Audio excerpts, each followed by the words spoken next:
I'm Vanessa McKenney. And I'm Marcus Roman.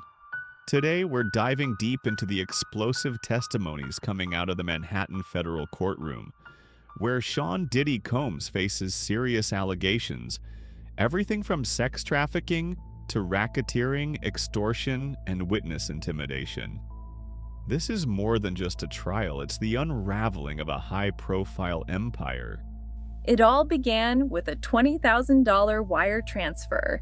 Regina Ventura, mother of singer Cassie, took the stand to recount a disturbing incident from 2011. According to her, after learning that Cassie had been dating rapper Kid Cudi, Diddy became enraged, threatening to release explicit videos of her daughter. That threat led to Regina and her husband taking out a home equity loan. They wired the money to an account tied to Bad Boy Records. Although the funds were returned shortly after, the message was clear: comply or face public humiliation. This isn't just a case of jealousy. Prosecutors argued that it demonstrates a deeply rooted pattern of control, manipulation, and psychological coercion, not only over Cassie but those closest to her. Former personal assistant David James gave chilling testimony. One of the standout moments came when he described Diddy arming himself with 3 handguns before heading to Mel's Diner in Los Angeles to confront Suge Knight. According to James, Cassie pleaded with Diddy not to go. She was outside his Hollywood Hills home, distraught. But Diddy was resolute. They got in the car, and when James turned around, he saw Diddy holding the firearms. He told the jury, "That was the moment I realized my life was in danger." That wasn't the only disturbing detail.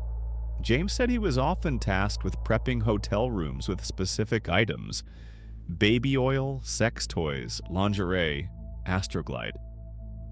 These were allegedly used during so-called freak-off events. Diddy paid for these in cash and didn't file reimbursements through the company.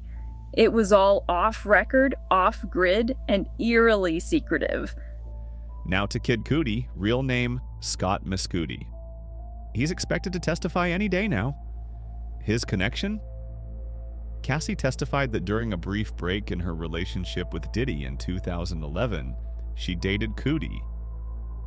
When Diddy found out, he allegedly threatened to blow up Cudi's car. That car, a black Range Rover, did explode in Cudi's driveway months later. At the time, many assumed it was a freak accident. But now, the incident is resurfacing as potentially connected to Diddy's alleged rage and retaliation. Prosecutors hope that Cudi will confirm the timeline and corroborate Cassie's claims, strengthening the broader narrative that Diddy operated like a one-man criminal enterprise, using fear, money, and influence to maintain control. Prosecutors aren't just building a case around actions, they're explaining the effects. A clinical psychologist specializing in sexual trauma is expected to testify about how prolonged psychological manipulation can cause victims to comply out of fear and dependency. Terms like trauma bonding and gaslighting are key here. These are not isolated incidents, prosecutors argue. They are the hallmarks of long-term psychological abuse.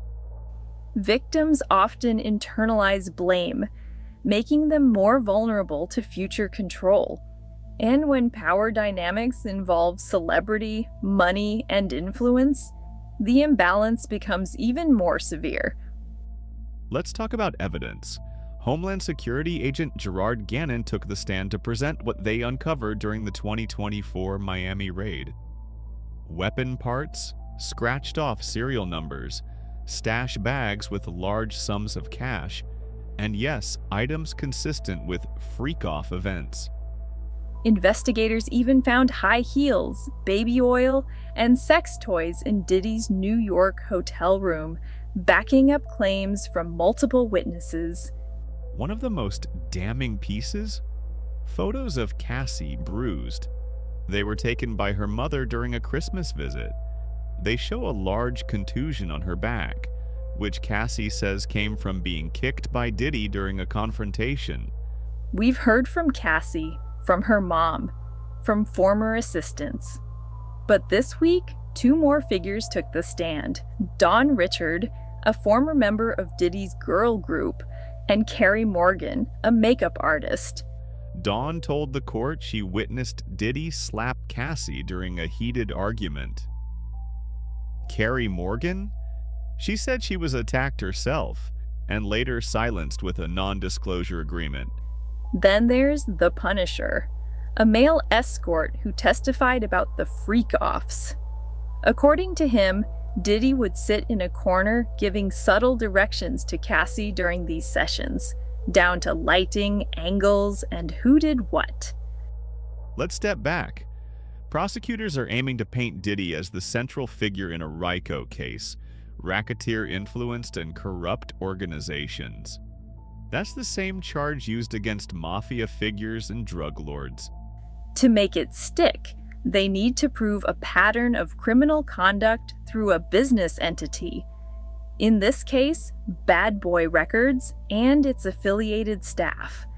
Between the sex trafficking allegations, the alleged use of company money to pay off victims, and the use of intimidation to control associates, the prosecution is methodically connecting the dots. So what's Diddy's team doing to fight this?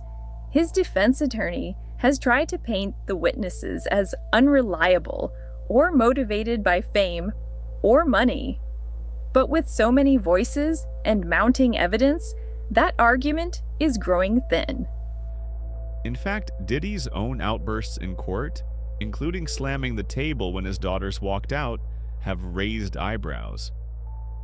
Instead of sympathy, it's painting a picture of a man under siege. Outside the courtroom, social media is ablaze. Hashtags like Justice for Cassie, Surviving Diddy have trended. Fans and critics alike are questioning how such behavior went unchecked for so long. Even some former collaborators have spoken up. 50 Cent, for instance, continues to troll Diddy online, posting doctored yearbook photos and sarcastic captions. While that may seem like mockery, it keeps public attention fixed on the case. And attention matters, because in the court of public opinion, pressure can influence justice, or at least keep it visible.